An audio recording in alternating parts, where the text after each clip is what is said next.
Shalom, selamat malam. Selamat datang kembali untuk ibu-ibu semua dalam rangkaian kelas Megillah Truth spesial Hari Raya Shavuot.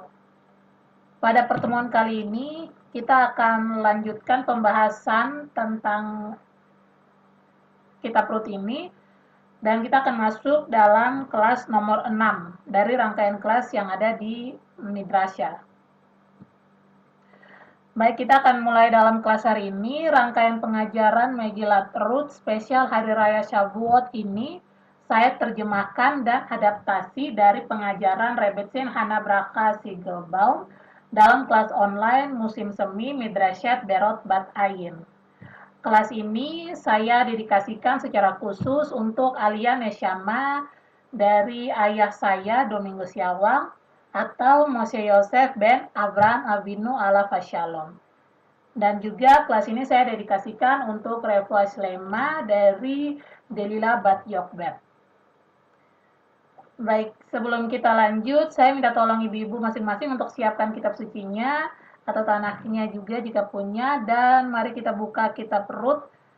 Dan hari ini kita akan belajar dari pasal 2 ayat 20 sampai dengan 23 dan pasal 3 ayat 1 sampai dengan 6 sesuai dengan handout yang telah saya bagikan di grup WhatsApp. Tetapi ibu-ibu, kemungkinan besar saya akan bagi dua bagian kelas ini. Sebenarnya ini satu rangkaian kelas nomor 6 di Midrasya yang dibawakan oleh Rebbetzin. Tapi saya akan bagi dua, jadi kita akan bahas setengahnya hari ini, kemudian setengahnya lagi di pertemuan yang berikutnya. Baik, kita akan mulai kelas dengan sedikit tambahan yang Rebbetzin Hana Bracha ingin sampaikan berkaitan dengan penjelasan kelas yang lalu, kelas nomor 5.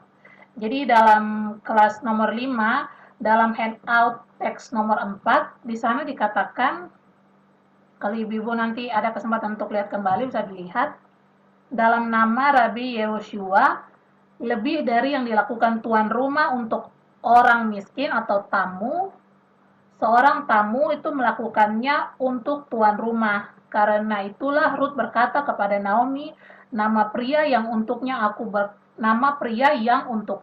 bekerja. Rut tidak mengatakan nama pria yang mempekerjakan aku, tetapi yang untuknya aku bekerja. Itu tertulis dalam teks nomor 4 di handout kelas nomor 5 yang lalu. Kira-kira nih ibu-ibu, ada yang ingat dalam kelas yang lalu itu alasannya kenapa? Kenapa Ruth bicara seperti ini?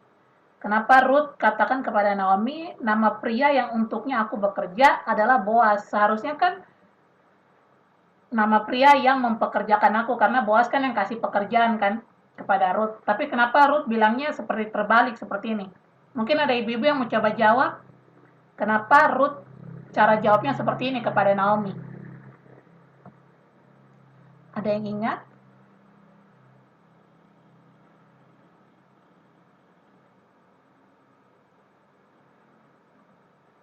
Karena Ruth memberikan kesempatan kepada Boaz untuk melakukan mitzvah hospitality yang bersifat abadi atau spiritual.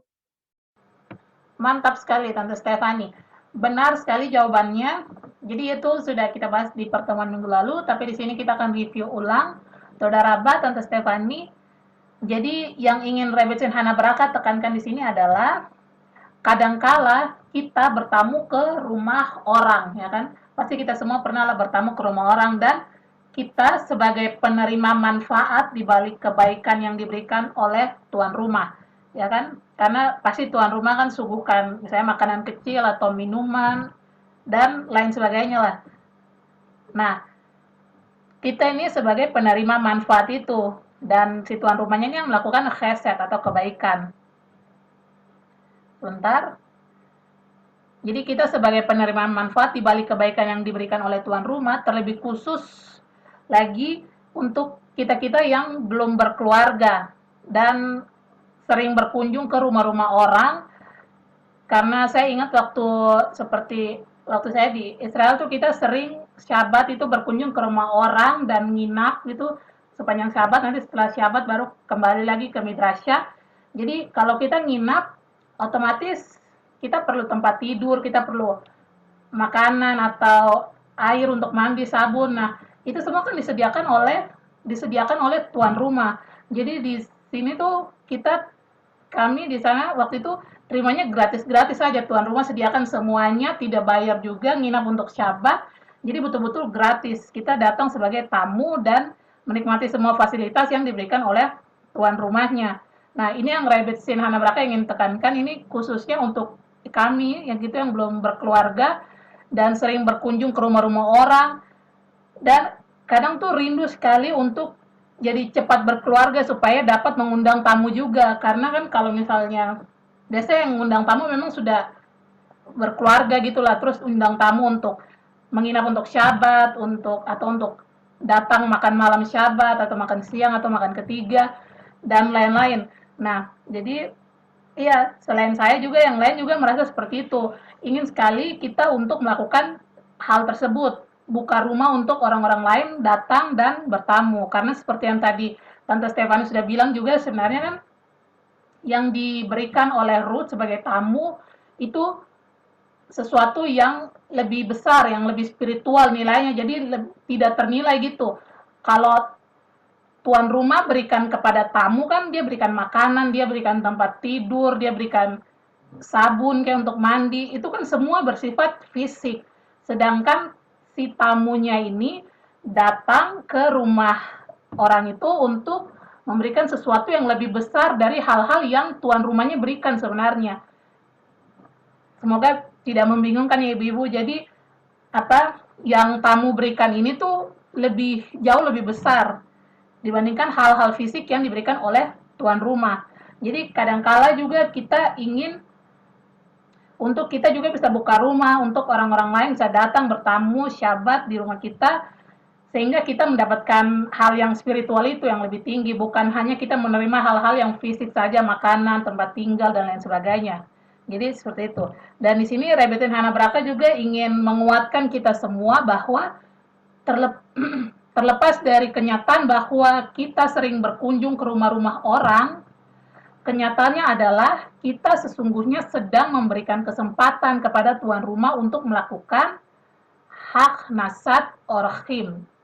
Hak nasat orchim artinya adalah mitzvah hospitality, seperti yang tadi Tante Stefani bilang, atau dalam bahasa Indonesianya bisa diterjemahkan kesediaan untuk menerima tamu. Ya, kenapa kita harus melakukan seperti ini? Hak nasat orchim, karena ini memang sudah ditunjukkan, sudah dicontohkan oleh uh, Abraham Avinu. Seperti dalam kisahnya Parashat yang lalu, kalau tidak salah dengan Parashat ini juga masih sedikit membahas tentang Abraham Avinu, walaupun agak beda.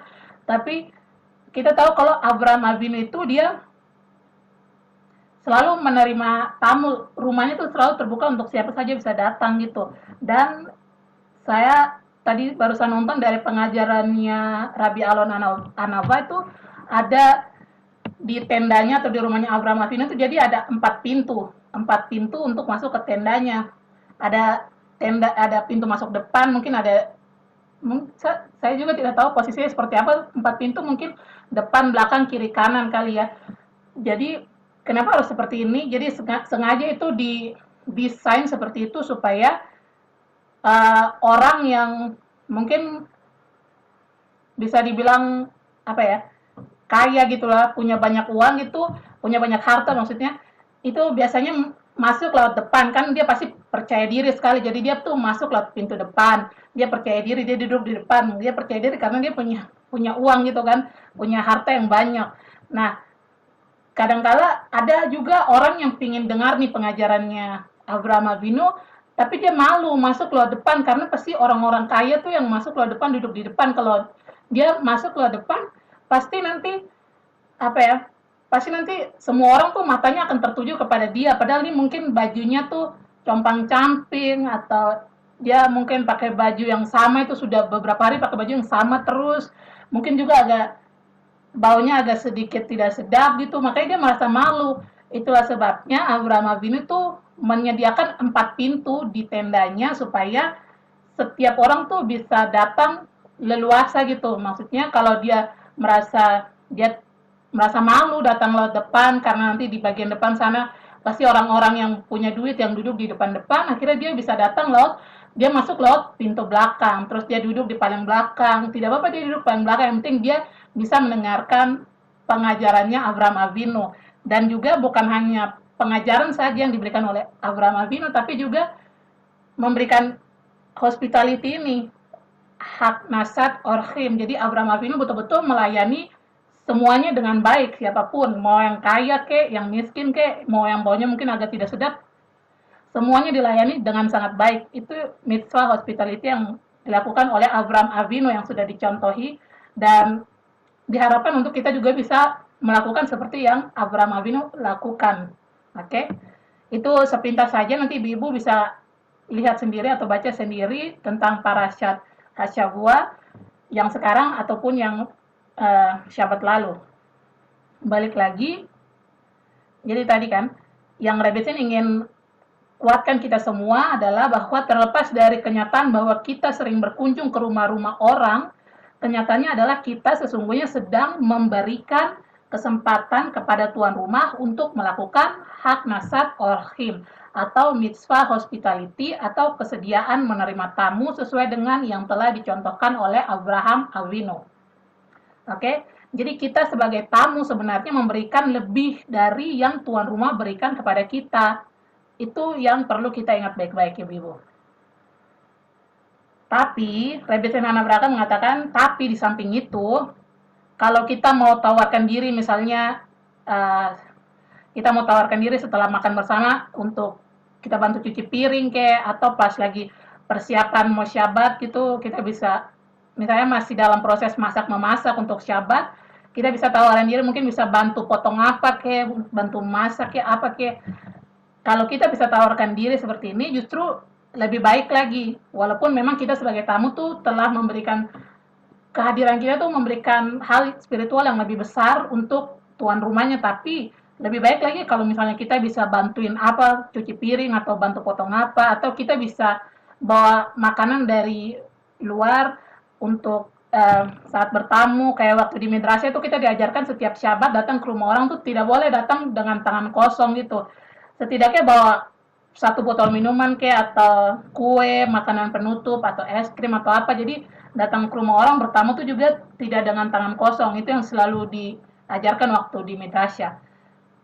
Oke, hal-hal ini tuh sebenarnya ekstra saja yang Rebbetzin Hanabraka rekomendasikan untuk kita lakukan saat kita bertamu ke rumah orang. Dan dengan kita melakukan hal ini, kita dikategorikan sebagai tamu yang baik. Kita menjadi tamu yang baik. Oke? Balik lagi tadi tentang Ruth berkata bahwa nama pria yang untuknya aku bekerja pada hari itu. Ya kan, dalam ayatnya kan tertulis seperti itu, dan yang ingin Rebbetzin Hanabraka jelaskan di sini adalah yang ingin ditekankan pada kata pada hari itu, pada hari itu. Jadi setiap hari-hari yang ada dalam hidup kita adalah sebuah kesempatan, ya kan? Kita tidak tahu berapa lama kita akan hidup. Kita tidak bisa membuang-buang waktu, bahkan hanya sehari saja. Dan kita harus menggunakan hari itu untuk melayani Hashem dan melakukannya semaksimal mungkin yang bisa kita lakukan. Dan itulah yang dimaksud dalam Midrash. Jadi di Midrash ada dikatakan, I made a day, atau saya membuat satu hari. Misalnya kan, kalau ini sebenarnya ekspresinya dalam bahasa Inggris, saya agak sedikit kurang tahu kalau diartikan ke bahasa Indonesia. Biasa kan kalau misalnya, kalau ibu-ibu misalnya nonton film saja, terus ada satu, misalnya kan kita nonton film, seseorang nih lagi jalan di tengah kota misalnya, terus lihat anak kecil yang lucu sekali dan dia bertingkah yang lucu juga, terus jadi orang ini mungkin dia habis stres dari tempat kerjanya, terus dia lihat anak kecil ini, dan biasanya sih ekspresi yang digunakan tuh she made my day. Jadi seperti dia buat saya punya perasaan, saya punya mood itu menjadi bagus pada hari itu.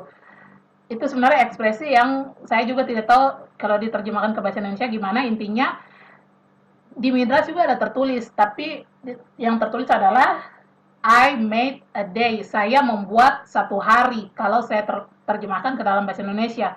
Jadi ketika seseorang tuh misalnya sampai pada umur 120 tahun dan telah selesai waktunya, kehidupannya sudah selesai, semua hari-hari yang telah dia angkat dengan cara melakukan Torah dan mitzvot, semua hari-hari ini akan datang dan bersaksi untuk orang tersebut.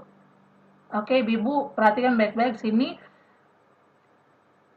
Jadi, kita fokus bahwa setiap hari itu adalah sebuah kesempatan yang baru untuk kita untuk kita melayani Hashem dengan melakukan semaksimal mungkin Torah dan mitzvot Hashem. Karena setelah nanti kalau meninggal, semua hari-hari ini yang telah kita bikin ini, yang penuh dengan Torah dan mitzvot Hashem, semua hari-hari ini akan bersaksi untuk diri kita. Misalnya satu hari datang, ini mungkin sulit kita bayangkan, tapi ini karena di alam spiritual, jadi satu hari datang dia bersaksi, oh dia telah membuat saya. Terus hari yang lain lagi datang bersaksi kalau dia telah membuat saya. Hari yang lain lagi bersaksi dia telah membuat saya. Jadi semakin banyak hari yang kita habiskan dengan melayani Hashem dengan semaksimal mungkin melakukan Torah dan mitzvot Hashem, hari-hari ini itu akan terkumpul dan mereka nanti akan bersaksi saat nanti kita kalau sudah meninggal gitu kan, bersaksi kalau oh dia telah membuat saya maksudnya hari gitu kan. Sepintas saja tambahan seperti misalnya kalau kita melakukan mitzvah gitu kan ibu-ibu, jadi setiap kita melakukan hal yang baik, itu akan ada malaikat yang terlahir dari kebaikan kita itu. Malaikat itu tiba-tiba lahir aja gitulah. Saya juga tidak tahu lahirnya seperti apa, pokoknya kita melakukan misalnya sedekah, kita berikan sedekah. Langsung ada satu malaikat yang lahir. Nanti malaikat ini dia akan bersaksi kalau iya benar pada hari ini, jam ini, si dia ini beri sedekah. Nah, kebalikannya kalau misalnya kita melakukan kejahatan juga akan ada satu malaikat setiap kejahatan ya, setiap satu kejahatan satu malaikat lahir, malaikat yang akan bersaksi juga tentang oh ya benar pada hari ini jam ini dia melakukan kesalahan ini. Gitu. Jadi semuanya sebenarnya apa ya? Tercatat gitulah. Jadi nanti kalau kita sudah meninggal itu semua akan bersaksi malaikat-malaikat ini, hari-hari ini atau barang-barang yang kita gunakan misalnya untuk melayani Hashem, semuanya itu akan bersaksi kalau benar dia melakukan ini pada jam ini. Oke, balik lagi tentang hari, kita lagi bahasnya yang tentang hari, jadi itu ketika kita sebanyak mungkin hari yang kita maksimalkan untuk melayani Hashem dengan Torah dan mitzvot yang semaksimal mungkin, semua hari-hari ini akan bersaksi bahwa oh iya betul dia telah buat saya, betul dia telah buat saya. Jadi ibu-ibu ini benar-benar kebalikan dari istilah yang biasa kita dengar gitu, menghabiskan waktu. Istilah menghabiskan waktu, contohnya biasanya kan sering kita katakan dalam percakapan sehari-hari, misalnya kalau ada yang tanyakan, lagi ngapain?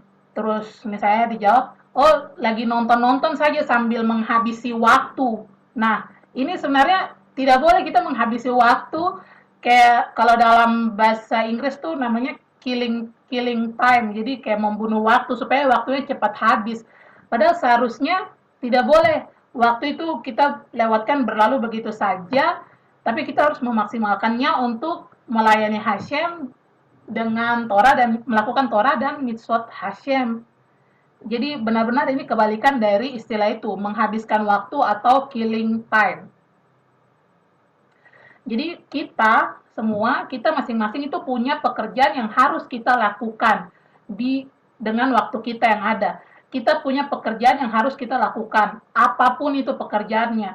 Entah pekerjaan untuk melakukan khesed, membantu orang lain, atau hanya menjalankan tugas yang kita memang diberikan tugas itu untuk kita selesaikan. Misalnya yang punya pekerjaan di kantor sebagai marketing mungkin harus kejar target, itu kan memang tugas yang dipercayakan untuk dia capai, ya lakukan saja.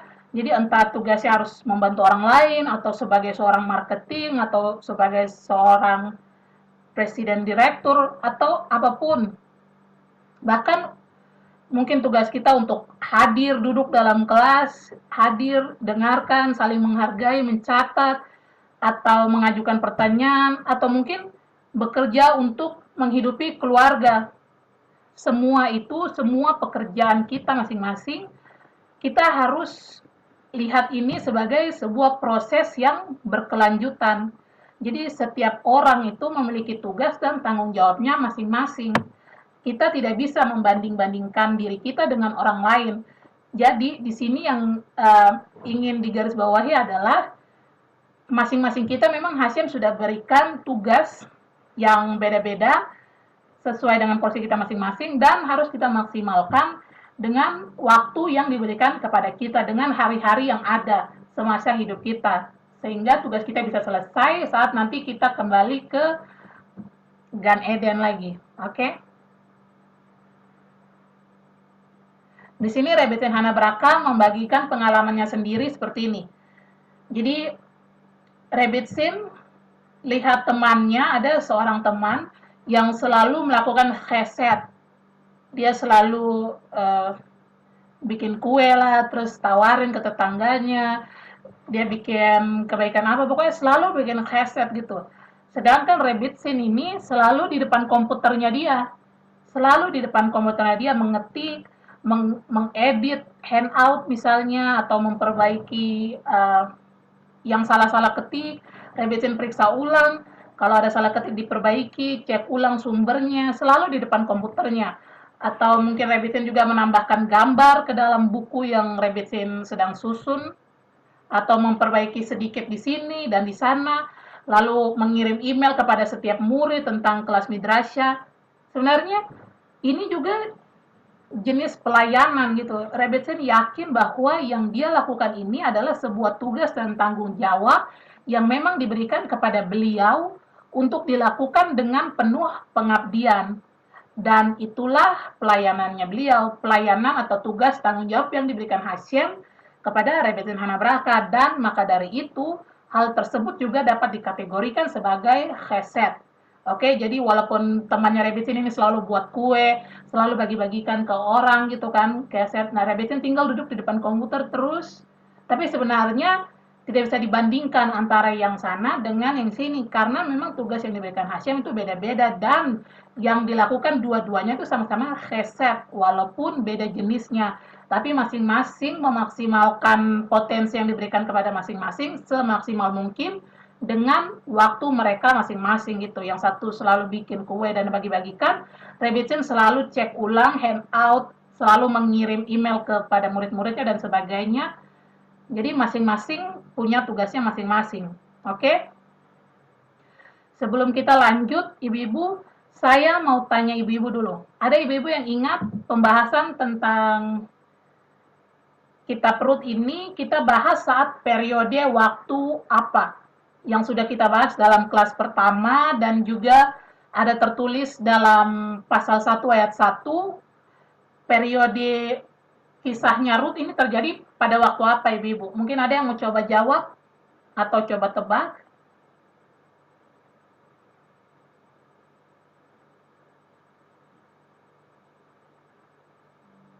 Oke, tidak apa-apa. Kalau tidak ada, ibu-ibu bisa lihat di pasal 1 ayat 1, di sana dikatakan bahwa sedang terjadi pada zaman para hakim menghakimi. Ya kan, kalau kita ingat lagi kelas-kelas yang pertama memang sudah agak jauh sih, sudah beberapa bulan lalu. Tapi intinya kitab Rut ini terjadi pada periode waktu zaman para hakim menghakimi, atau dalam versi kitab suci yang saya punya dalam bahasa Indonesia, tulisannya adalah pada zaman para hakim memerintah. Oke, jadi pada periode waktu itu ya ibu. Jadi Midras mengatakan bahwa Boas adalah salah satu hakim dari para hakim-hakim yang disebutkan dalam kitab Hakim-Hakim. Dan namanya di sana, namanya Boas adalah Ebsan. Ebsan. Dalam kitab Hakim-Hakim, namanya Boas adalah Ebsan. Dia sebenarnya adalah hakim ke-9 dari 12 hakim-hakim yang ada. Jadi, kitab Rut ini latar belakang waktunya terjadi pada akhir periode dari para hakim-hakim. Dan hal ini juga sebenarnya cukup masuk akal karena di akhir kitab Rut, bapaknya Daud sudah akan dilahirkan. Ibu-ibu ada yang ingat nama bapaknya Daud siapa? Sepintas saja kita mengingat-ingat. Isai. Benar, Isai. Kan biasa dibilang David ben Yisai kan. Oke, lanjut. Jadi intinya di akhir kitab Rut ini bapaknya Daud sudah akan dilahirkan. Yang mana berarti satu generasi di atasnya Raja Daud. Dan kita tahu sebelum Raja Daud ada raja siapa ibu-ibu? Sebelum Raja Daud yang memimpin raja siapa namanya?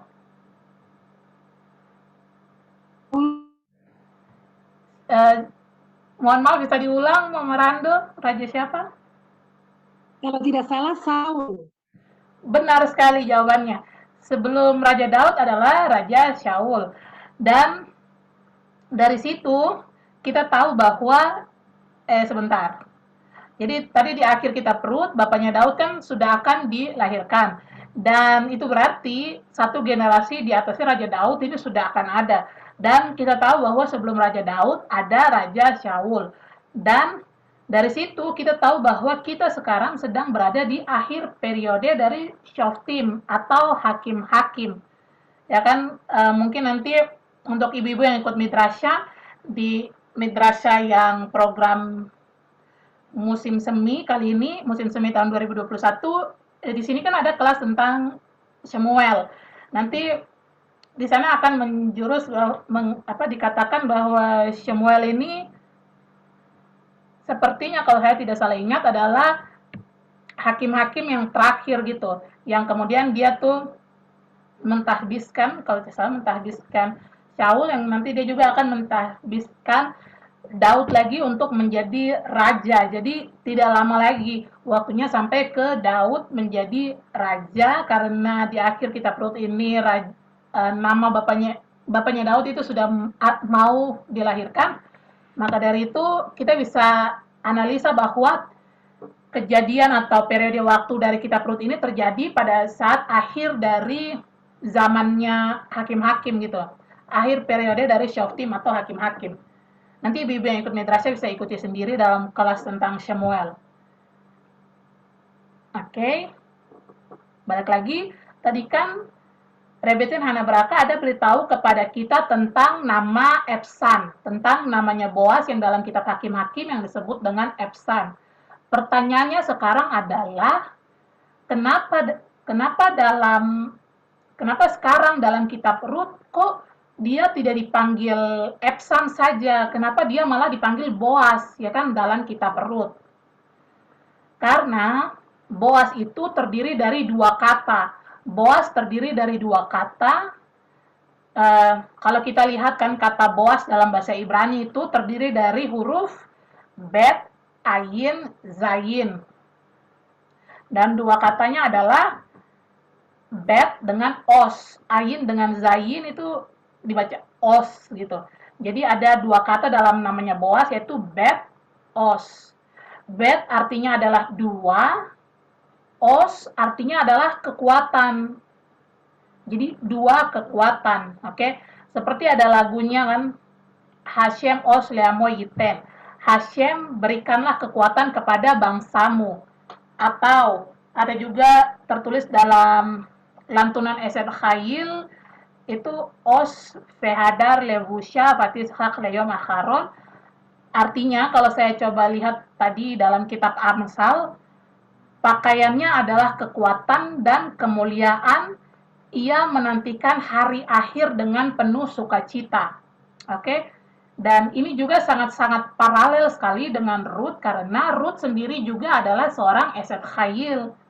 Dan Rut juga menantikan hari akhir dengan penuh sukacita karena kita tahu bahwa daripadanya lah penebusan akhir akan datang.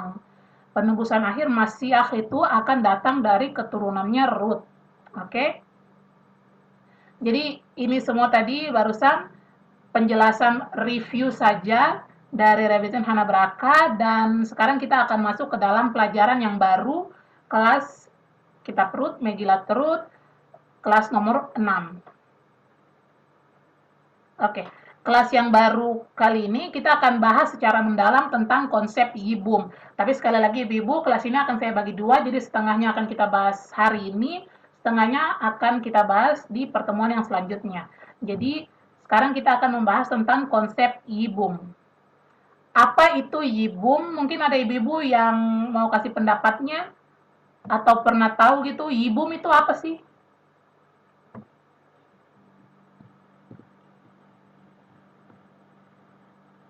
Apakah Ibu mungkin pernah dengar? Saya yakin Ibu pasti pernah dengar.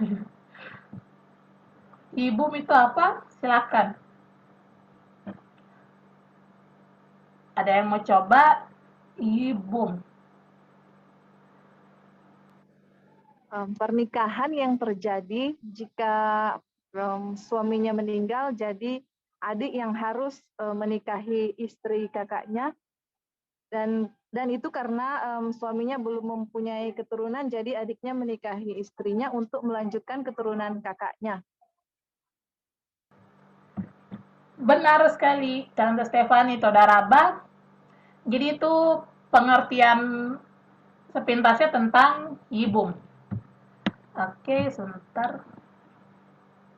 Todaraba, Tante Stefani. Jadi kita akan terus-terusan menggunakan istilah Ibrani ini, Yibum, karena jika diterjemahkan ke dalam bahasa Inggris atau bahasa Indonesia, artinya tuh nanti jadi tidak pas lagi. Jadi kita sudah pernah singgung sedikit-sedikit tentang Yibum ini, yang mana Yibum sendiri juga merupakan tema utama dalam kitab Rut. Maka dari itu, Rebbetzin Hanabraka akan menuntun kita untuk mengetahui kenapa dari Yibum ini secara spesifik yang akan bisa membawa penebusan. Kenapa dari mitzvah Yibum ini secara spesifik mitzvah Yibum ini yang akan membawa penebusan. Oke?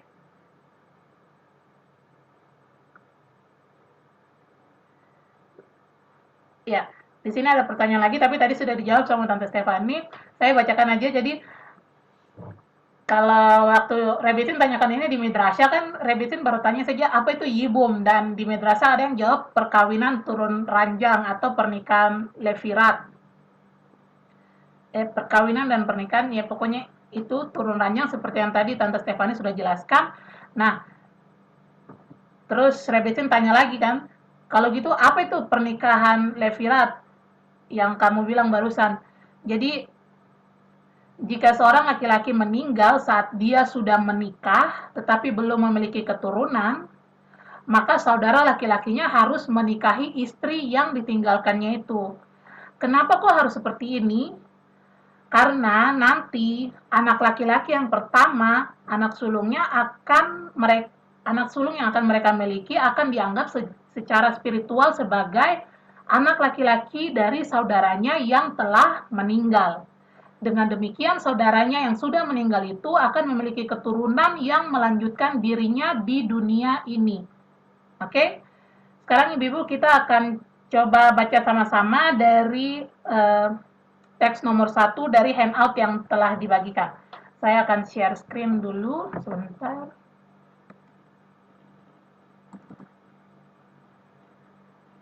Oke, teks nomor 1. Mungkin saya minta tolong Mama Rando bisa tolong bacakan teks nomor 1 dalam bahasa Indonesia, silahkan.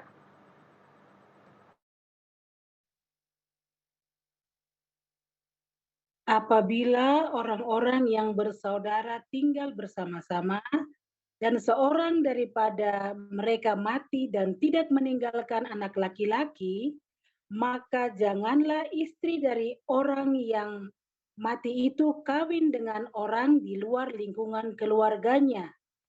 Saudara suaminya harus menghampiri dia dan mengambil dia menjadi istrinya, dan dengan demikian melakukan kewajiban perkawinan ipar. Maka anak sulung yang nanti dilahirkan perempuan itu haruslah dianggap sebagai anak saudaranya yang telah mati itu, supaya nama itu jangan terhapus dari antara orang Israel. Tetapi jika orang itu tidak suka mengambil istri saudaranya, maka harus istri saudaranya itu pergi ke pintu gerbang pada para tua-tua serta berkata, iparku menolak menegakkan nama saudaranya di antara orang Israel. Ia tidak mau melakukan kewajiban perkawinan ipar dengan aku. Kemudian para tua-tua kotanya haruslah memanggil orang itu dan berbicara dengan dia. Jika ia tetap berpendirian dengan mengatakan, aku ambil dia sebagai istri, haruslah istri saudaranya itu datang kepadanya di hadapan para tua-tua, meninggalkan kasut orang itu dari kakinya, sambil mengatakan, beginilah harus dilakukan kepada orang yang tidak mau membangun keturunan bagi saudaranya. Dan di antara orang Israel, namanya haruslah disebut kaum yang kasutnya ditanggalkan orang. Devarim 25 ayat 5 sampai 10. Baik, Saudara Abang Mama Rando, jadi bacaan ini terambil dari Keluaran 25 ayat 5 sampai 10. Ibu-ibu perhatikan baik-baik tadi yang sudah dibacakan. Jadi dikatakan di sana adalah anak pertama. Jadi yang apa ya? Yang akan meneruskan bapaknya yang sudah meninggal itu, atau ya saudara laki-laki dari bapaknya yang akan meneruskan ini adalah anak sulungnya saja. Jadi bukan semua anaknya, ibu-ibu, anak sulungnya saja, anak laki-laki yang pertama gitu. Jadi bukan semua anaknya. Dan tadi juga di akhir teks 1 ini dikatakan tentang bagaimana kalau saudara laki-lakinya itu tidak mau melakukan hal tersebut, ya kan? Siapa tahu aja kan dia tidak mau gitu, atau apa, terserah alasannya dia apa, dan dia tidak mau melakukan perkawinan ini, maka ada semacam upacara atau tradisi yang harus dilakukan istrinya, seperti yang tadi sudah dibacakan. Oke? Rebbetzin Hana Baraka mengatakan bahwa kita akan bahas juga maksudnya apa di balik simbol tentang sepatu yang ditanggalkan. Ini kan kalau kita lihat di akhir-akhir teks 1 ini tadi, bahwa orang tersebut, saudara yang tidak mau membantu membantu saudara yang telah meninggal itu, nanti akan melewati prosesi tadi, tradisi tadi, dan dia akan disebut kaum yang kasutnya ditanggalkan. Kasut kan sepatu, kaum yang kasutnya ditanggalkan. Nah, di sini nanti kita akan bahas tentang maksudnya apa. Kasut yang ditanggalkan itu maksudnya apa? Karena ini adalah sebuah simbol yang ingin menyampaikan kita tentang satu hal lain, ya, melalui ini, kasut yang ditanggalkan. Oke? Dan tradisi ini tentang kasut yang ditanggalkan ini disebut dengan Khalitsa. Khalitsa. Tradisi Khalitsa. Jadi pada zaman sekarang, saat ini, sebentar. Pada zaman sekarang, apakah ada yang masih melakukan yibum? Ada dikatakan bahwa dari zaman Talmud itu tradisi yibum, perkawinan levirat ini sudah tidak dilakukan lagi karena kita sudah tidak lagi berada pada level di mana kita bisa melakukan mitzvah ini. Karena melakukan mitzvah ini itu tidak semudah atau tidak sesimpel yang kelihatannya gitu. Jadi tradisi ini tuh sudah stop atau berhenti dilakukan sejak 2000 tahun yang lalu. Nah, tapi tradisi menanggalkan kasut tadi, ini biasanya masih ditemukan dan dilakukan di beberapa komunitas lah. Komunitas yang memiliki tradisi ini ada ditemukan masih melakukannya, sedangkan yang yibum ini memang sudah tidak pernah dilakukan sudah dari 2000 tahun yang lalu. Oke, Ibu-Ibu, sebelum kita lanjut ke penjelasan yang berikutnya, karena waktunya sudah mau habis, mungkin saya persilakan Ibu-Ibu untuk keluar sebentar, lalu kita bisa masuk kembali melalui link yang sama, dan kita akan melanjutkan kelasnya. Saya akan matikan dulu video yang ini. Oke, jadi tadi kita lagi bahas tentang tradisi Yibum ini yang sudah tidak dilakukan lagi sejak 2000 tahun yang lalu, sedangkan tradisi menanggalkan kasut atau yang disebut dengan Khalitsa ini masih sering ditemukan dilakukan oleh beberapa komunitas. Nah, alasannya kenapa hal ini sudah tidak dilakukan lagi dan kenapa kita sudah tidak ada di level itu lagi? Alasannya adalah karena kita juga sesungguhnya tidak diizinkan untuk menikahi saudara laki-laki dari suami kita jika sudah menikah. Dan sama halnya dengan hukum yang mengatur tentang seorang laki-laki yang tidak boleh menikahi dua saudara perempuan, begitu juga dengan perempuan tidak boleh menikahi dua saudara laki-laki, kecuali itu adalah mitzvahnya dia untuk melakukan hal tersebut. Dan kita akan belajar tentang ini pelan-pelan, terus-menerus, sampai kepada penjelasan tentang mitzvah Yibum itu sendiri. Oke? Jadi tadi ada pertanyaan yang muncul bahwa kenapa kita tidak melakukan mitzvah Yibum ini lagi dan kenapa kita sudah tidak ada di level untuk melakukan mitzvah Yibum. Oke, Ibu. Karena sebenarnya dalam melakukan mitzvah ini itu kita harus mempersiapkan niat dan tujuan dari hati kita tuh harus betul-betul murni. Maksudnya adalah niat dan tujuan dari masing-masing laki-laki dan perempuannya saat melakukan mitzvah Yibum ini itu harus itu sangat-sangat kudus sekali dan sangat berorientasi pada niat yang tidak mementingkan diri sendiri. Kenapa? Karena tadi kan yang Tante Stefani sudah jawab bahwa mitzvah Yibum ini kan membantu si saudara laki-lakinya ini membantu saudaranya yang telah meninggal dan untuk memberikan keberlanjutan dari namanya saudaranya yang sudah meninggal ini. Nah, ini kan berarti membantu orang yang sudah meninggal dan ini tuh betul-betul apa ya ketika saudaranya ini betul mau melakukan mitzvah Yibum, niatnya dan tujuannya tuh harus benar-benar berorientasi untuk tidak tidak mementingkan dirinya sendiri dan itu sangat susah sekali untuk dilakukan, katanya Rebetsin Hanabraka.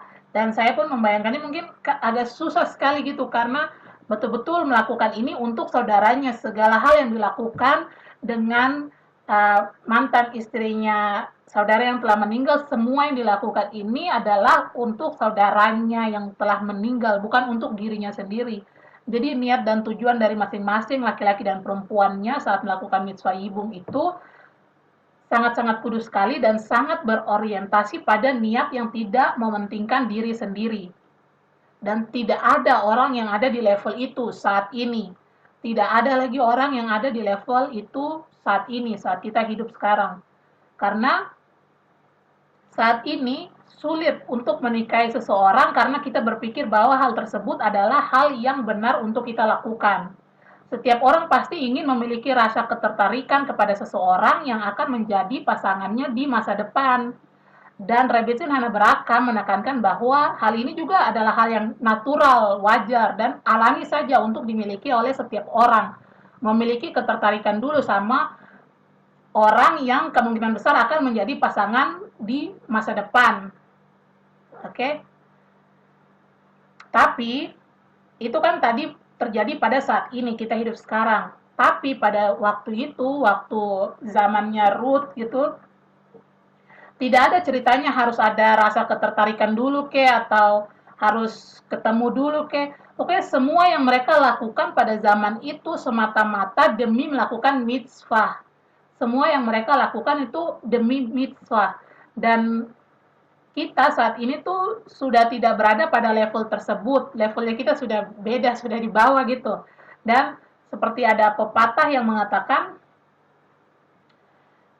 Jika kamu tidak bersama-sama dengan orang yang kamu cintai, cintailah orang yang ada bersama-sama dengan kamu. Dan apa ya? Ini tuh ingin mengajarkan kita, Rebitsin pernah cerita di kelas yang lain lagi, kalau misalnya kita, apa ya, karena saya belum pernah mengalami, cuma saya menceritakan saja yang pernah di-share oleh Rebitsin itu. Jadi kan kadang-kala kita misalnya mencintai orang lain, tapi akhirnya menikahi orang lain gitu. Mungkin ada beberapa kasus yang seperti itu ya. Dan karena saya belum mengalami, saya hanya membagikan saja. Jadi ada kasus-kasus seperti itu, dan ini pepatah yang cocok sekali dalam kasus yang seperti ini. Jika kamu tidak bersama-sama dengan orang yang kamu cintai, cintailah orang yang bersama-sama dengan kamu. Karena sebenarnya nanti akan ada penjelasannya bahwa sebenarnya sebenarnya kita bisa melakukan itu. Ya, mungkin karena saya belum ada pengalaman, jadi saya hanya bisa menyampaikan saja. Ibu-ibu yang sudah lebih berpengalaman mungkin bisa tahu, dan nanti kalau mau share juga, mau kasih pendapatnya, ibu-ibu sangat dipersilahkan sekali, bisa share dari pengalamannya atau pernah dengar cerita juga. Silahkan ibu-ibu nyalakan mic-nya nanti dan dipotong saja pembicaraannya dan ditambahkan kalau misalnya mau tambahkan sesuatu. Balik lagi, ya tadi ada pepatah itu, jika kamu tidak bersama-sama dengan orang yang kamu cintai, cintailah orang yang bersama-sama dengan kamu. Setidaknya walaupun saya belum mengalami ini, tapi ini bisa jadi pegangan saya gitu. Oke, balik lagi. Intinya kita tuh sekarang saat ini kita tidak ada di level seperti pada saat kisahnya Ruth dan Boaz ini. Kita tuh di level yang jauh berbeda dari mereka. Dan kita memang sudah terbiasa untuk tidak melakukan yibum ini. Kita terbiasa untuk tidak melakukan mitzvah yibum. Maksudnya adalah belakangan ini 2000 tahun terakhir ini kita tidak terbiasa untuk melakukan mitzvah yibum ini lagi. Tapi saya juga tidak tahu itu mitzvah atau bukan, tapi yang tadi dikatakan tradisi tentang menanggalkan kasut itu masih ditemukan di dalam beberapa komunitas. Saya belum tahu komunitasnya apa saja, tapi itu yang Rebitsin katakan dalam kelas ini. Oke, selanjutnya di sini Rebitsin Hanabraka tuh ada merekomendasikan sebuah film ortodoks. Nanti ibu-ibu mungkin bisa dicatat atau nanti mau nonton, itu sangat dipersilakan sekali. Kebetulan saya juga belum nonton, jadi nanti saya juga mencari dan nonton. Itu ada judul filmnya tuh Fill the Void. Sabar, coba saya tes. Buka Google supaya ibu-ibu nanti bisa dicatat, mungkin karena kalau saya bilang bahasa Inggrisnya tuh sepertinya nanti tidak jelas gitu saya ngomong apa, ya saya tunjukkan saja sebentar.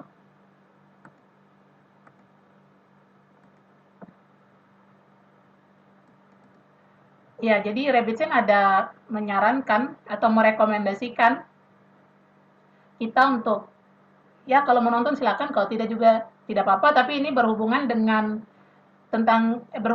Yibum juga, walaupun ini bukan Yibum, cuma mirip saja. Nama filmnya ini Fill the Void, yang disutradarai oleh Rama Burstein. Nanti ibu-ibu mungkin saya cari-cari online kalau mau nonton gitu. Oke, sebentar. Ya, balik lagi. Jadi Rebetsin merekomendasikan film itu Fill the Void oleh Rama Burstein, yang menceritakan sebuah proses juga yang sedikit mirip dengan Yibum, tapi bukan Yibum.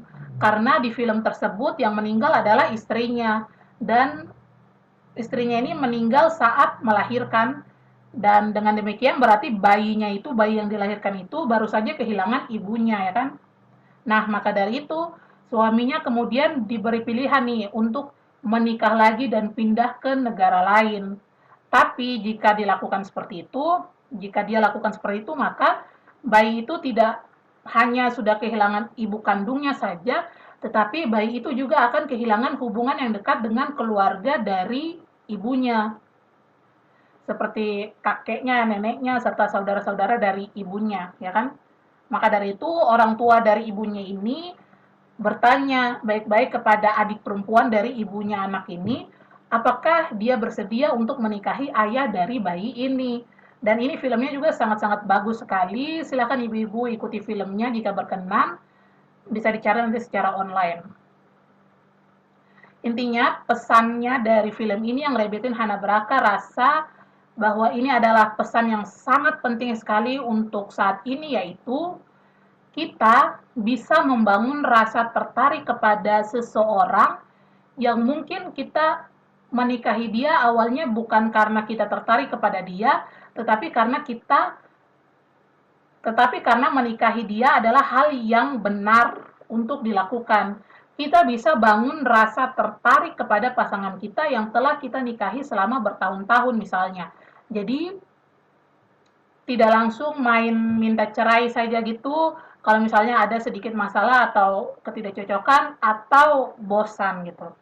Ini sekali lagi ibu-ibu, ini adalah saran dari Rebitin Hana Braka yang saya hanya bantu menerjemahkan dan menyampaikannya kepada ibu-ibu karena balik lagi saya sendiri belum ada pengalaman di bidang itu, jadi saya hanya bantu menyampaikan saja. Ibu-ibu yang lain mungkin sudah lebih berpengalaman dan kalau mau share sangat dipersilahkan sekali. Oke, intinya itu kita bisa membangun rasa tertarik dalam diri kita. Nanti silakan dicari filmnya kalau mau nonton. Rabbitsin di sini kasih contoh lain, seperti contohnya pada hari-hari raya yang kita rayakan. Dan di sana Hasyam memerintahkan kita untuk merasa senang dan bersenang-senang dalam setiap hari-hari raya, ya kan? Ini maksudnya apa? Padahal mungkin saja saat hari raya itu kita sedang tidak merasa senang, mungkin kita sedang sedih atau kita lagi depresi karena banyak tugas di kantor atau apalah. Tapi Hasyam memerintahkan demikian dan itu berarti kita harus melakukannya. Kalau Hasyam perintahkan untuk kita bersenang-senang, berarti kita harus dong bersenang-senang karena itu perintahnya Hasyam. Nah, itu berarti sekalipun kita sedang sedih, tapi kita harus bersenang-senang karena Hasyam yang memerintahkan kita untuk bersenang-senang pada hari itu. Oke, Ibu. Artinya kita tuh sebenarnya punya potensi. Kita punya potensi di dalam diri kita, kita dapat mengubah apa yang sedang kita rasakan. Kita dapat mengubah apa yang sedang kita rasakan. Kita bisa jadi tuan atas perasaan kita sendiri dan kita bisa mengaturnya. Jadi Rebetin Hana Braka mengatakan ini hal yang sangat-sangat sulit sekali untuk kita mengatur perasaan kita. Maksudnya hubungannya apa dengan penjelasan yang tadi? Karena kan tadi kan penjelasan yang sebelum-sebelumnya lagi, kadang kita tuh tidak menikahi orang yang kita cintai, tapi kita bisa belajar untuk mencintai orang yang ada bersama-sama dengan kita. Nah, ini yang dimaksud dengan kita itu bisa mengatur perasaan kita gitu. Walaupun awalnya kita belum ada ketertarikan sama orang itu, tapi nanti lama-lama bisa ada kan kita bisa belajar untuk mengasihi orang itu karena dia nggak ada selalu sama-sama dengan kita. Untuk kasus dalam orang yang sudah menikah. Sedikit tambahan saja mungkin untuk ibu-ibu yang hadir sini mungkin sudah menikah tapi ada pelajaran dari Rabi, saya lupa dari mana, saya pernah nonton di YouTube. Untuk yang belum menikah tuh jadi tentang perasaan gini, jadi kita bisa mengatur perasaan kita. Kadang kan dalam ya di generasinya saya gitu biasa dibilang tuh kita tidak bisa mengendalikan misalnya kita tertarik sama siapa, kita tidak bisa kendalikan perasaan kita. Sebenarnya itu salah ibu-ibu. Kalau dalam Yahudi tuh kita bisa mengendalikan perasaan kita. Jadi bukan hati kita yang mengatur pikiran kita, tapi pikiran kita yang mengatur hati kita. Jadi dalam generasi saya nih yang dikatakan bahwa kita tidak bisa kendalikan, kita tertarik sama siapa itu kita tidak bisa kendalikan, itu memang sudah terjadi seperti itu. Kadang tuh kayak di generasi saya kedengarannya pasrah gitu seperti itu. Tapi sebenarnya kita bisa kendalikan saya mau tertarik sama yang ini atau saya mau tertarik sama yang itu atau saya mau tahan perasaan saya sama yang ini, saya mau tahan itu sebenarnya bisa kita kendalikan gitu. Jadi ya itu mungkin tambahan saja untuk mungkin nanti kalau ada yang dengar dan masih belum menikah juga saya mau ingatkan saja kalau kita bisa kendalikan perasaan kita. bukan bukan kita pasrah kalau kita tuh tidak bisa kendalikan pada siapa kita tertarik itu, tapi kita bisa kendalikan siapa yang ketertarikan kita sama siapa kita bisa kendalikan itu. Dari penjelasan ini dan dari penjelasan kalau saya tidak salah dari penjelasannya Rabbi Manis Friedman di YouTube juga. Oke, balik lagi. Jadi kita tuh bisa jadi tuan atas perasaan kita dan kita bisa mengaturnya. Tapi Rebbetzin Hanabraka juga mengakui bahwa ini adalah hal yang sangat sulit sekali.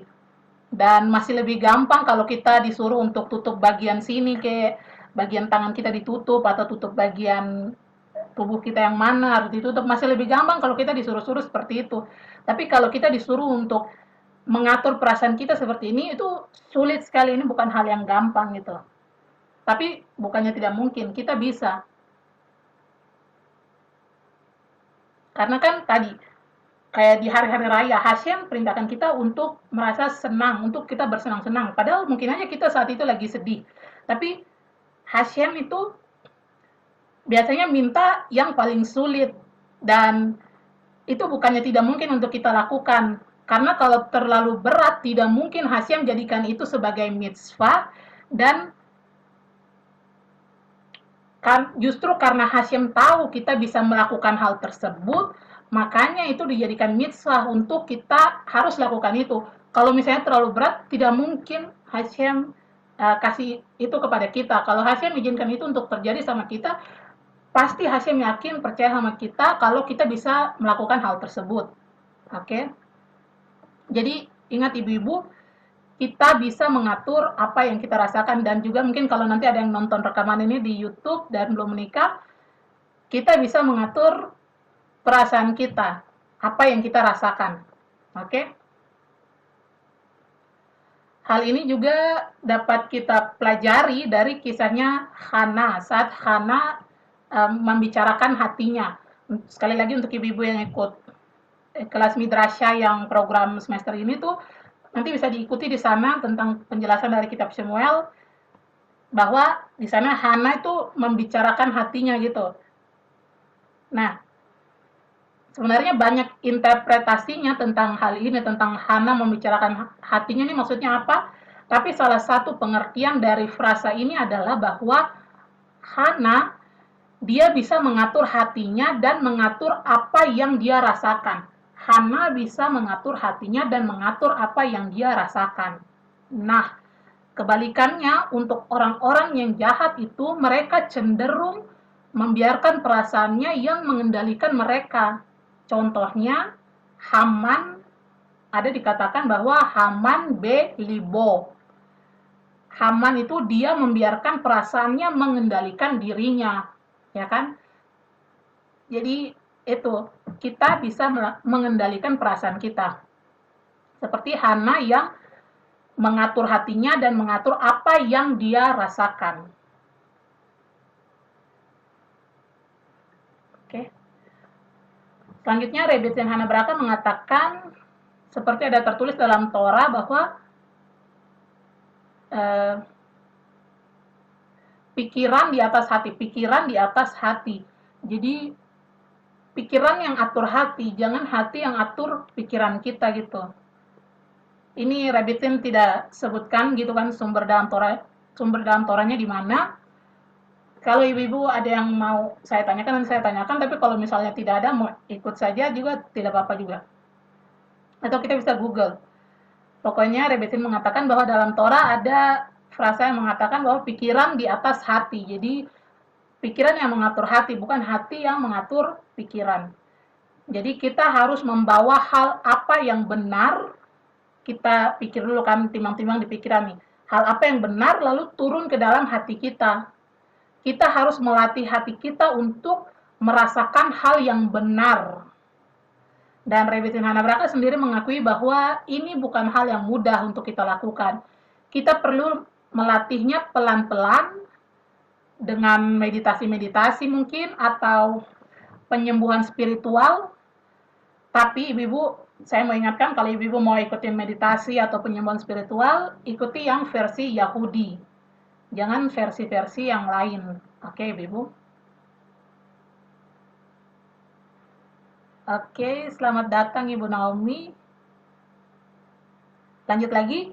Jadi tentang penjelasannya Rabbi Hana Braka ini, ada satu murid dari Midrasha namanya Ulrike yang memberikan pendapatnya tentang hal ini, bahwa ini mengajarkan kita untuk tidak menerima seseorang begitu saja. Misalnya, saling tertarik, lalu menikah, dan saat sudah sampai di usia pernikahan 30 tahun, dan tentunya di luar sana masih banyak orang-orang yang menarik. Jadi Rabbi Hana Braka bilang, jangan langsung main memutuskan untuk bercerai saja misalnya, hanya karena alasan bosan. Sudah 30 tahun menikah, bosan ketemu yang itu aja mungkin ya. Saya tidak tahu karena saya belum memiliki pengalaman. Intinya Rebitsin mengatakan bahwa jangan langsung memutuskan untuk bercerai hanya karena alasan bosan, karena banyak yang sudah menikah bertahun-tahun lalu tiba-tiba bercerai, dan banyak yang mempertanyakan kok bisa cerai sih, padahal kan sudah sama-sama sampai bertahun-tahun, sampai 30 tahun misalnya di sini. Intinya, itu tadi penjelasan tambahan dari revisi nama Braka, yang mana kita sudah terlalu belok jauh sekali dari pembahasan kita dari kitab Rut, ibu-ibu. Itu penjelasan tambahan saja dari teks nomor 1 yang tadi kita sudah bahas. Sekarang kita akan balik ke pembahasan utama lagi. Jadi, itu penjelasan tambahan untuk teks nomor 1 tentang perkawinan Liverat, atau dalam kitab suci tadi yang dibacakan oleh Mama Rando itu ditulis perkawinan Ipar yang tertulis dalam kitab Keluaran. Oke, selanjutnya kita lihat Ramban mengatakan dalam teks nomor 2, yang mana hal ini adalah rahasia yang sangat-sangat besar sekali, rahasia besar dari mitzvah Yibum. Ada rahasia yang sangat besar dari mitzvah Yibum ini. Biasanya Ramban itu tidak langsung terus terang mengatakan rahasianya, biasanya hanya dikasih melalui clue saja, dan dia tidak langsung katakan terus terang. Dan sekali lagi dalam teks nomor 2 ini ternyata memang Ramban tidak mengatakannya secara terus terang, tapi dia mengatakannya secara tersirat melalui tulisannya dia, yang akan kita baca sama-sama sekarang dari teks nomor 2 dari handout yang telah dibagikan. Sebentar.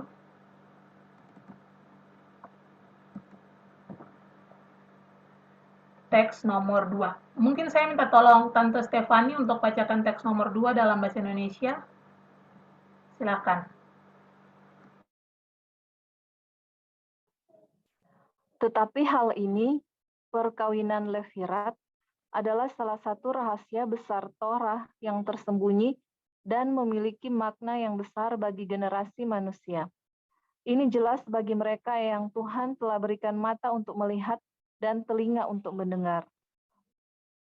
Di masa lalu, bahkan sebelum pewahyuan Torah, tahu bahwa manfaat yang cukup besar diperoleh melalui tugas Levirat, dan karena itu ia mengambil alih yang lain. Berikutnya, karena setiap kerabat dekat yang merupakan ahli waris akan mendapatkan Ramban Bereshit 38 ayat 8. Baik, Saudara Abah, Tante Stefani, jadi Ibu sekali lagi, kalau tulisan-tulisan Ramban itu biasanya dia kasih tahu rahasia-rahasia gitu yang mendalam. Tapi ternyata memang di teks nomor 2 ini juga komentarnya untuk Bereshit pasal 38 ayat 8 memang juga tidak langsung dikasih secara terang-terangan apa rahasia di balik mitzvah Yibum ini. Tapi tersirat dalam tulisan ini, teks 2 ini. Oke? Jadi penting sekali untuk kita tahu informasi dalam teks 2 ini, karena dalam kisah yang sedang kita bahas saat ini, kisahnya Boas dan Ruth, tidak ada saudara laki-lakinya Mahlon yang tersisa, ya kan? Mereka kan cuma berdua, Mahlon dan Kilion, dua bersaudara laki-laki, dan dua-duanya telah meninggal. Maka dari itu, dalam teks 2 ini dikatakan bahwa jika tidak ada saudara kandungnya, maka beralih kepada saudara lainnya yang hubungannya paling dekat dengan almarhum, dengan saudara laki-lakinya yang telah meninggal. Oke, saya lupa apakah kita sudah pernah bahas dalam kelas-kelas yang sebelumnya di kitab Rut ini, atau kita sudah pernah, atau ini saya barusan ingat dari kelas-kelas lain yang pernah saya ikuti dari Rebbitzin juga. Jadi sebenarnya tuh kan kalau kita lihat di silsilahnya, saya tidak terlalu hafal, nanti baru kita akan lihat detailnya, tapi sebenarnya kalau kita lihat dalam silsilahnya, Boas ini nih sebenarnya agak jauh dari Mahlon. Sebenarnya yang paling dekat dengan Mahlon ini ada satu saudara yang lebih dekat lah hubungannya ke Mahlon. Nah, tapi sebentar, sepertinya ada di sini. Di pohon keluarga. Sepertinya tidak ada. Ya, sepertinya tidak ada, tapi intinya sebenarnya selain Boas itu ada satu saudaranya mereka, saudara Mahlon dan Kilion itu yang lebih dekat lah, lebih di atasnya Mahlon, lebih dekat. Makanya Boas ini dia tidak langsung juga terus belak-belakan gitu ngomongnya kepada Ruth, karena Boas ini sebenarnya lagi sambil jaga jarak sedikit, karena dia tahu kalau sebenarnya ada yang lain lagi yang lebih dekat sama Mahlon yang harusnya melakukan mitzvah Yibum ini, bukan Boas. Nah, makanya sambil tunggu gitu, konfirmasi gitu lah, Boas nih sambil jaga jarak sampai sudah terkonfirmasi bahwa saudara yang lebih dekat sama Mahlon ini tidak mau melakukan mitzvah itu, baru Boas yang maju gitu. Ini sepintas saja uh, yang menjelaskan lebih lanjut tentang teks nomor 2 ini, karena kan tidak ada saudara kandungnya lagi, Mahlon dan Kilion, mereka cuma berdua dan dua-duanya telah meninggal. Jadi Boas inilah yang akhirnya yang paling dekat dan yang mau melakukan itu, bersedia gitu. Oke, coba sekarang kita lanjut ke teks nomor 3. Teks nomor 3. Mungkin saya minta tolong Ibu Naomi, bisa tolong bacakan teks nomor 3? Bisa Ibu Naomi? Silakan.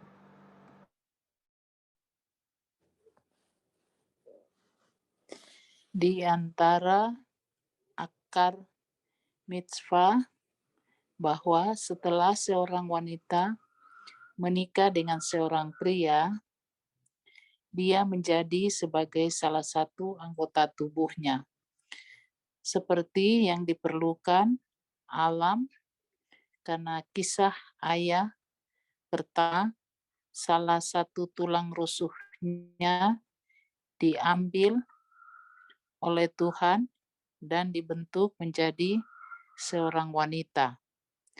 Adapun orang yang meninggal tanpa anak harus ada bagian dari dirinya untuk bertahan hidup sebagai ingatan untuk mengisi tempatnya di dunia dalam melayani penciptanya, karena dia tidak memiliki memoria lain di dunia fisik ini kecuali wanita ini yang adalah tulang dari tulang dan daging dari dagingnya. Itu adalah tindakan kebaikan ilahi untuk memungkinkan dia untuk mereproduksi anak-anak melalui saudaranya yang juga seperti bagian dari dirinya. Dengan cara ini, ia akan memperoleh jasa di dunia jiwa-jiwa di mana ia tinggal melalui anak dari janda dan saudara. Sanhedrin 104a, seorang anak membutuhkan jasa untuk ayahnya. Sefer Hakinuk Mitzvah 598. Baik, Saudara Aba, Ibu Naomi. Jadi Ibu-ibu, di sini Sefer Hakinuk menjelaskan sedikit lebih mendalam tentang mitzvah Yibum ini. Ketika seorang laki-laki dan perempuan menikah, perempuannya kan akan menjadi daging dari daging laki-lakinya dan tulang dari tulang laki-lakinya. Maksudnya adalah si perempuan ini memiliki sebagian kecil dari diri laki-lakinya. Seperti ada tertulis dalam Kejadian 2 ayat 24, ayat yang sangat terkenal sekali. Sebab itu seorang laki-laki akan meninggalkan ayahnya dan ibunya dan bersatu dengan istrinya sehingga keduanya menjadi satu daging. Kejadian 2 ayat 24. Dari sini dapat kita pelajari bahwa berarti dalam diri istrinya yang sekarang sudah menjadi janda ini, masih ada daging, dalam tanda kutip, masih ada daging dari suaminya yang telah meninggal, ya kan? Ingat ayat itu tadi, Kejadian 2 ayat 24. Nah, sama juga halnya dengan kakak beradik. Mereka kan berasal dari orang tua yang sama, artinya mereka juga memiliki hubungan yang sangat dekat sekali secara genetika dan biologis dan sangat dekat juga secara spiritual. David Singhana juga menambahkan bahwa dalam pengelompokan jiwa-jiwa itu sebenarnya kakak beradik itu saling terhubung antara satu sama lain. Ini penjelasan yang sebenarnya sudah kayak kabala-kabala gitu mendalam karena tentang pengelompokan jiwa-jiwa dan tidak akan dibahas di sini, tapi intinya di sini adalah kedekatan antara si istrinya yang sekarang sudah menjadi janda, yang berarti mereka tuh ada daging suaminya juga ada di dalam istrinya, dan yang kedua tuh kedekatan dengan saudaranya. Kenapa harus menikah sama saudaranya? Jangan sampai menikah ke komunitas lain, karena saudaranya ini yang sebenarnya dekat gitu secara genetika, biologis, secara spiritual, dan juga dalam pengelompokan jiwa-jiwa mereka ini sebenarnya saling terhubung, saudara nih, kakak beradik. Oke, jadi yang ingin Rabbi Hana Braka jelaskan di sini adalah melakukan mitzvah yibum ini diperlukan istri yang telah ditinggalkan, yang mana sangat dekat sekali dengan almarhum suaminya, plus saudaranya yang paling dekat, karena tadi kan saling terhubung secara genetika, biologis, dan dalam pengelompokan jiwa-jiwa. Oke, Ibu-Ibu, sepertinya untuk kelas kali ini pembahasan tentang Rut pasal 2 ini bagian D sekarang kita sudahi sampai di sini dulu. Karena seperti yang sudah saya bilang di awal bahwa kelas nomor 6 ini akan dibagi dua, setengahnya akan kita bahas sekarang yang sudah kita bahas tadi, dan setengahnya akan kita bahas di pertemuan yang selanjutnya. Yang mana kita akan membahas atau menggali lebih dalam lagi tentang mitzvah yibum itu sendiri. Dan kita akan hubungkan dengan ayat-ayat yang ada dalam kitab Rutnya sendiri, karena sejauh ini kita belum lihat ke dalam kitab Rutnya. Oke? Jadi kita akan lanjutkan setengahnya lagi dari kelas nomor 6 pada pertemuan yang selanjutnya. Sekarang jika ibu-ibu ada pertanyaan atau tanggapan tentang yang barusan kita bahas, ibu-ibu sangat saya persilakan sekali. Apakah ada pertanyaan atau tanggapan ibu-ibu? Silakan.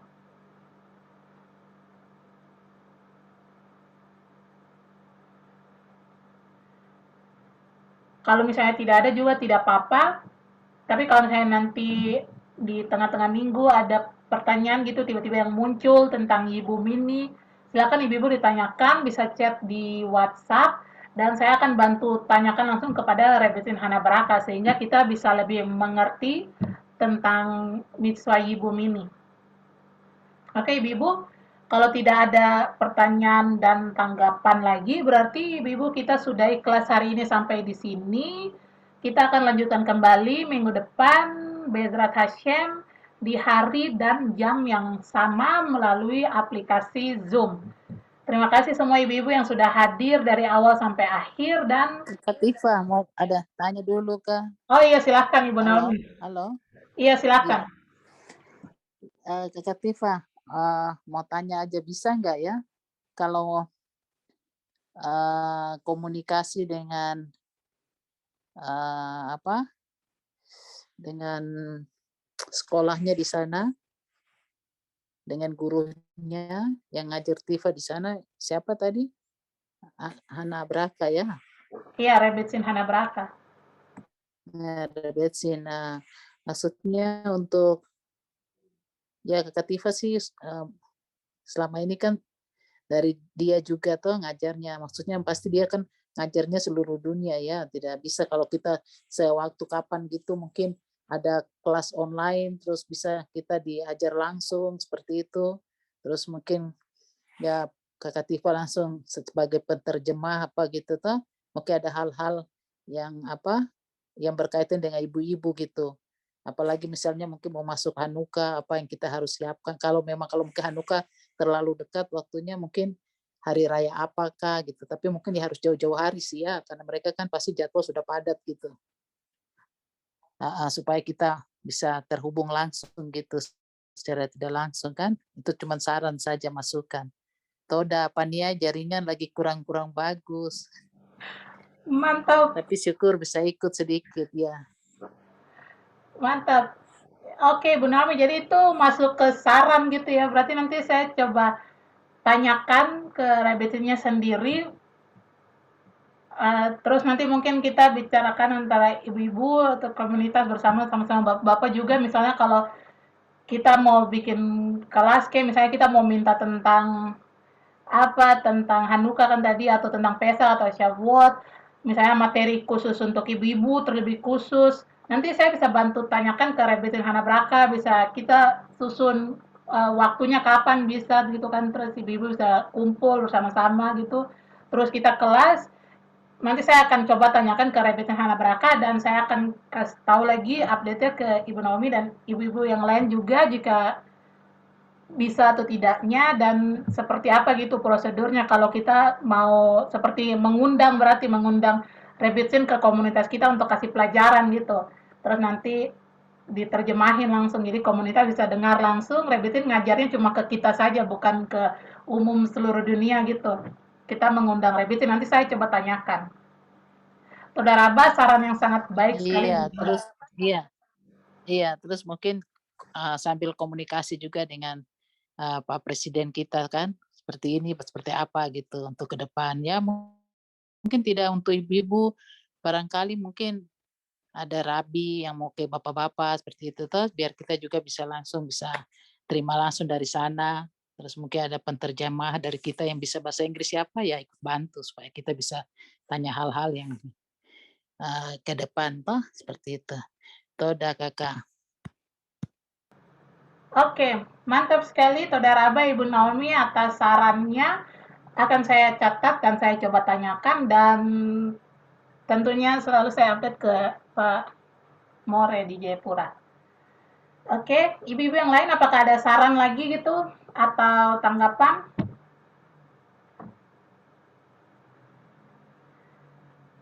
Tidak ada?